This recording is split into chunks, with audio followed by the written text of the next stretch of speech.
What's up, guys? Enos here again, bringing you guys another Black Ops 3 video. Today I got some Hardpoint for you. One of the last few Black Ops 3 videos I guess I'll be posting. I'll be posting the Infinite Warfare stuff soon. But I pulled this one from a stream I did on Twitch a while back, which I ended up just rage quitting out of a game and shutting the stream off eventually because nobody else was watching. Everybody had cleared out. But this was actually a good game. It's the best game I had on the stream. Dropped pretty close to 80 kills in this one. So stick around and enjoy the gameplay. But what I want to talk to you about today is something I preached about last night. It's been kind of on my mind for a while. So I figured I'd share it with you. And what I preached on was in John chapter 20. In the latter part of the chapter where Jesus kind of comes and makes himself known to the disciples. Now this is after he's been crucified. He's resurrected. And he comes to the disciples the first time in the upper room, but Thomas isn't with them. And so it's just the 10 because Judas has already hung himself. And when he comes in, he kind of, he says, "Peace be unto you," gives them peace to, to make it through the circumstances they're in. But then he also gives them, the hope that he's not just going to leave them there alone, that they're going to have, the Holy Spirit there with them eventually. But then what I preached on was when he comes back a second time, because like I said, Thomas wasn't there the first time, and Thomas is a different breed. We give Thomas a bad rap. We call him Doubting Thomas. But really, Thomas isn't much different than the rest of us. See, Thomas' name, it says Thomas was called Didymus. Now, Didymus means twin or double, but nowhere in the scripture does it ever tell us that Thomas has a twin. So why does it call him twin? Well, it's simple. It's because he has a spiritual twin. And I really hope that wasn't playing in the background the whole time. But he has a spiritual twin, basically. And what I mean by that is it's an inner struggle for Thomas, which is kind of something we go through every day. Thomas knows what's true. Thomas understands. He's followed Jesus for 3.5 years. He knows what Jesus says is true. He knows what he believes. But there's this other side of Thomas that just wants to give up. There's just so much crap going on in Thomas' life. Jesus has been crucified. The man that he thought was there to save all of Israel is now crucified, and he's died. Thomas probably watched him die. We don't have that recorded, but I would dare assume that he might be one of them that watched him die.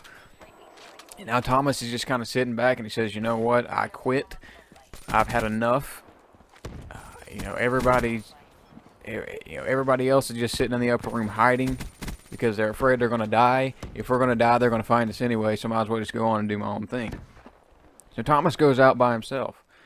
And the disciples come and find him after Jesus comes in the first time, and they come and they tell him, say, "Look, Thomas, we've seen him. We know he's alive. We've seen Jesus. He's risen." And Thomas doesn't believe them. Thomas basically says, "You know what? It's just too good to be true, and unless I can see him and I can prove it's him, then I'm not going to believe." He says, "The only way I'm going to be able to prove it is if I see the nail scars and the nail prints in his hands and in his feet and the hole in his side where he got stuck with the spear, and I can put my fingers into the holes, and I can put my hand into the gash in his side." He says, "That's the only way I'm going to be able to prove that it's him." So when Jesus comes back the second time, Thomas is now in the upper room. There's something that part of Thomas that knows what it believes looks at the whole situation and he says, "You know what? There might just be something to it. He said he was gonna rise. Maybe he did." So he goes back, and while he's in the upper room, sure enough, Jesus shows himself again. And when he does this time, Jesus comes for a specific purpose, and that specific purpose is to make Thomas believe. Well, as soon as he comes in the room, he gives the same greeting that he did the first time, because Jesus doesn't walk in the door like most people. Jesus just appears. And he says the same thing this time as he did the first time. "Peace be unto you." Why does he say it again? Well, I believe it's specifically for Thomas this time. Thomas wasn't there to get the peace the first time. And what were they most afraid of in their lives? They were afraid that the Roman government was going to find them. The Roman soldiers would find them. The Jews of the day would find them. And they would kill them. They would kill him and hang him on a cross just like they did Jesus for being his followers. Jesus comes in and he says peace, and he gives peace over the situation because he's a living embodiment of the fact that he has conquered death and that they don't have to be afraid of dying anymore. And he comes in and he says peace. And the first time he says it is to the other 10 disciples, but they've already got this peace. And this time he comes in and he specifically says it to Thomas. And the next thing he says to him is, Thomas, put your fingers in my hands. Put your hand in my side. Whatever you need to believe, Thomas. And he shows him just how much he loves him. He says, look, Thomas, I know you're having some issues. I know you're doubting a little bit, but let me just remind you how much I love you. Because I did this for you. I went to the cross and I hung there and died for you. And I want you to understand that, Thomas. I want you to know how much I love you. And after that, it tells us that Thomas doesn't even need to do that. When he sees Jesus, he knew it was true. And he comes with one response. It's 5 words in the King James Version. It says, my Lord and my God. And he believes on the spot that Jesus is who he said he was, that Jesus did what he said he was going to do, and that he can trust him. And in our own lives, it's very easy to kind of fall into that same category of when things start going bad, or when things start going wrong, or even when we just, maybe we're just tired or worn out. It seems like everything's just kind of beating us down because we just don't have enough time in the day. Whatever it may be, it's the same kind of thing in our lives there that he gave to Thomas.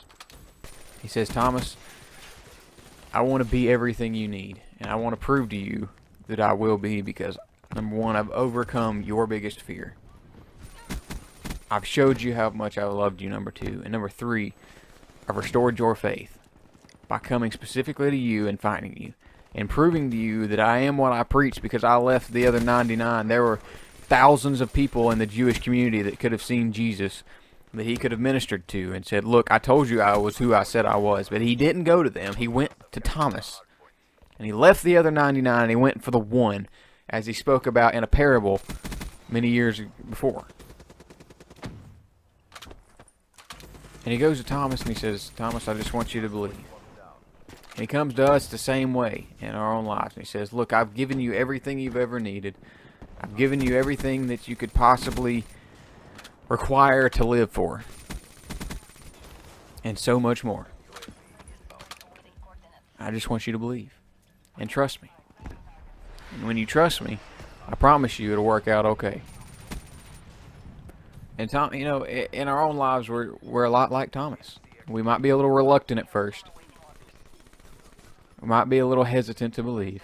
But when it's all said and done, Jesus is still there standing in front of us saying, look at my hands, look at my feet, look at my side. Touch them if you have to. Whatever you got to do to believe, go ahead and do it.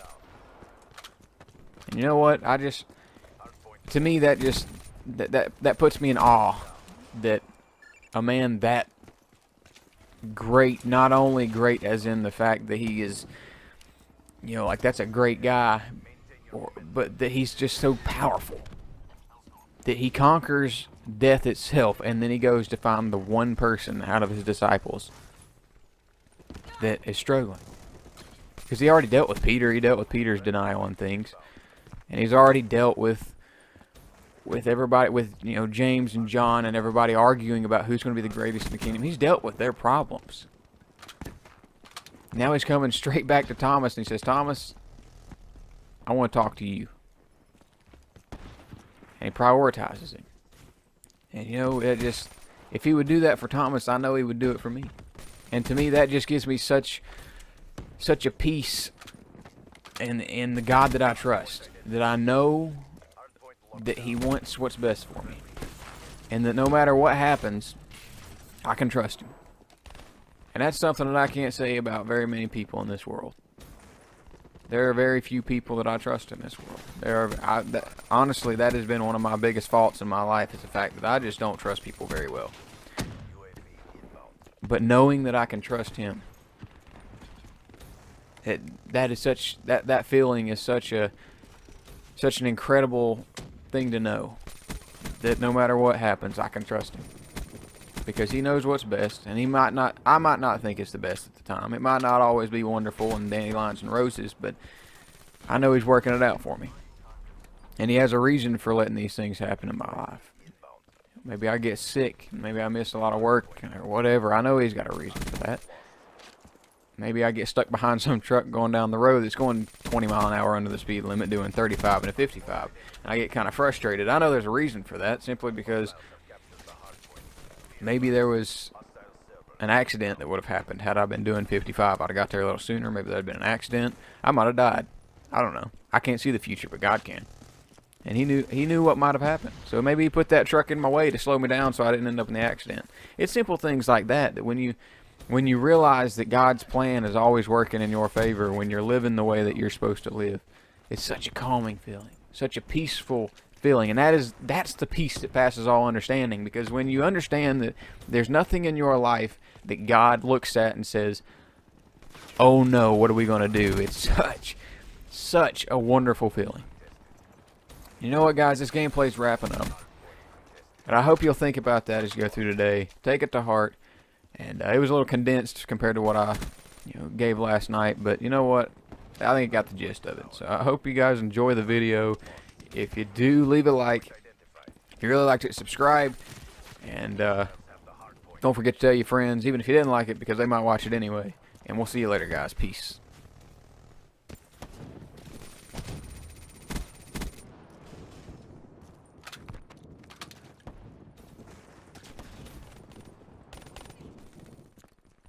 Hardpoint locked down. Friendly UAV inbound. Our reputation is our best deterrent. Excellent work.